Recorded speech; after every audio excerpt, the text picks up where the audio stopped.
छलावा, भूतों का छलावा। इसका मतलब है कभी कभी इंसान ऐसी जगह चला जाता है जहां भूत का छलावा उन्हें अपने वश कर लेता है। वहां इंसान अपनी मर्जी से चला जाता है, लेकिन वह वापस नहीं आ पाता है, क्योंकि छलावा बहुत ही खतरनाक खेल होता जो कि एक भूत इंसान के साथ खेलता है। आज आपको पता चलेगा कि छलावा आखिर होता क्या है। आज की कहानी बहुत ही डरावनी और दिल दहला देने वाली है। सुमित मजदूरी का काम करता था। एक दिन वह अपने पास के गांव में मजदूरी के लिए गया। क्योंकि वह बहुत गरीब था, काम खत्म होने के बाद वो शाम के समय अपने घर के लिए चल दिया। पर उस दिन अचानक से बारिश होने के कारण सुमित कुछ देर उसी गांव में रुक गया। फिर जब बारिश बंद हुई तो रमेश वापस अपने घर की तरफ चल दिया, मगर तब तक अंधेरा हो चुका था। जल्दी घर पहुंचने के चक्कर में सुमित ने खेतों के बीच बने रास्ते से जाने का निश्चय किया। काफी समय चलने के बाद सुमित अपने गांव के नजदीक आ चुका था। गांव के मेन पहुंचने के लिए एक बगीचे से होके जाना पड़ता था।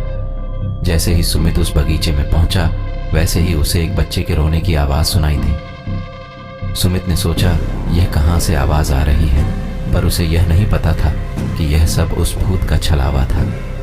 सुमित ने सोचा इतनी रात को इस बगीचे में बच्चा कैसे आ सकता है। उसने बच्चे को ढूंढने के लिए इधर उधर देखा, पर कोई नहीं दिखा। तब उसे ख्याल आया कि हो सकता है कोई औरत किसी काम से बगीचे में अपने बच्चे को साथ लेके आई होगी, इसलिए वो अपने घर की तरफ चल दिया।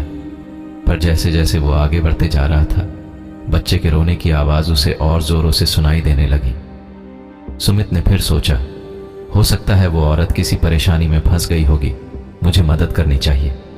फिर जिधर से आवाज आ रही थी सुमित उधर ही जाने लगा। कुछ दूर पहुंच के उसने देखा कि एक 5 से 6 महीने का बच्चा एक बेड के नीचे लेटा हुआ है और वही रो रहा है। सुमित तुरंत उस लड़के के पास पहुंचा और जोर जोर से आवाज देने लगा, कौन है यहाँ पे, किसका बच्चा है ये? मगर किसी ने आवाज नहीं दी। ये भूत का छलावा था, इसे सुमित समझ नहीं पाया। सुमित ने सोचा शायद इसकी माँ यही आसपास कहीं बेहोश हो गई होगी, इसलिए बोल नहीं रही।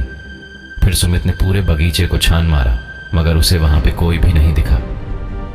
अब सुमित ने गुस्से में चिल्लाया, कौन यहाँ बच्चा रख के चला गया है? मगर किसी की आवाज नहीं आने के कारण सुमित ने वहीं रुकने का फैसला किया कि देखता हूँ कौन यहाँ अपने छोटे से बच्चे को रख के चला गया है। थोड़ी देर में तो आ ही जाएगा, फिर उसे डांटूंगा। मगर काफी देर बीत जाने के बाद भी उस बच्चे को लेने के लिए वहां पे कोई नहीं आया। अब सुमित समझ चुका था कि शायद कोई जानबूझ के अपना बच्चा यहाँ पे छोड़ गेज के गया है। तब सुमित ने उस बच्चे को गोद में उठाया और घर की तरफ चलने लगा। सुमित रास्ते भर चिल्लाते हुए जा रहा था, कैसे कैसे लोग रहते हैं यहाँ पे, अपने ही बच्चे को अकेला छोड़ डीएच के चले गए। गुस्से से वो पूरे रास्ते बढ़ाते हुए जा रहा था। तभी सुमित को ऐसा लगा कि उसे चलने में दिक्कत हो रही है, क्योंकि बच्चा बहुत भारी लग रहा था। मगर सुमित घर पहुंचने की जल्दी में और तेज चलने लगा कि काफी रात हो चुकी है, जल्दी इस बच्चे को लेके घर पहुंचा जाए। कुछ कदम चलने के बाद सुमित को ऐसा महसूस हुआ जैसा बच्चे का वजन बहुत ही ज्यादा बढ़ चुका है और वो बच्चे की उठा के चल नहीं पा रहा था। जैसे ही सुमित ने बच्चे की तरफ देखा, उस बच्चे की एक आंख बाहर की ओर लटक रही थी और उसके पैर जमीन तक टच होने ही वाले थे और बच्चा सुमित को देख के हंस रहा था। रमेश इतना देखते ही डर के मारे उस बच्चे को फेंक दिया। फेंकने के बाद वो बच्चा जमीन पे नहीं गिरा, बल्कि जमीन से थोड़ा ऊपर ही लटकने लगा और जोर जोर से हंसते हुए बोला, क्या हुआ, मुझे अपने घर नहीं ले जाएगा? तू पूछ रहा था ना कि मैं किसका बच्चा हुआ, थोड़ा देर और गोद में रखता तब तुझे बताता किसका बच्चा हुआ मैं। इतना सुनते ही सुमित वहां से तुरंत भागने लगा और अपने घर पहुंचा, मगर उसने ये बात किसी को नहीं बताई ताकि घर वाले भी न डर जाए। जैसे तैसे उसने खाना खाया और सोने लगा। अभी सुमित को हल्की नींद लगी ही थी कि फिर घर के बाहर से उस बच्चे के रोने की आवाज आने लगी। सुमित ने डर के मारे उठ गया। धीरे धीरे वो आवाज और तेज होने लगी। उसने अपने घर वालों को जगाया और सबको उस घटना के बारे में बताया। फिर उसने कहा, वो बच्चा अभी भी घर के बाहर रो रहा है।